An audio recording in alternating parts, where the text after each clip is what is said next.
Mahakama ya baini uchaguzi mkuu unafaa kufanyika Jumanne tarehe 11 Agosti mwaka huu, lakini utekelezaji wa uamuzi huo umeahirishwa hadi mwaka ujao. Daktari wa akili Victoria Mutiso kuzikwa leo Makueni, DCI wakitarajiwa kutoa taarifa alasiri kuhusu mwelekeo wa uchunguzi.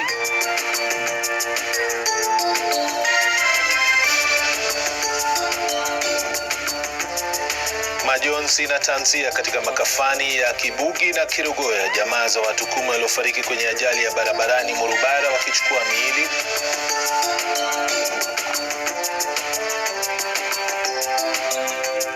Kesi kama hii imekuwa mingi kwa hii kaunti ya Isiolo.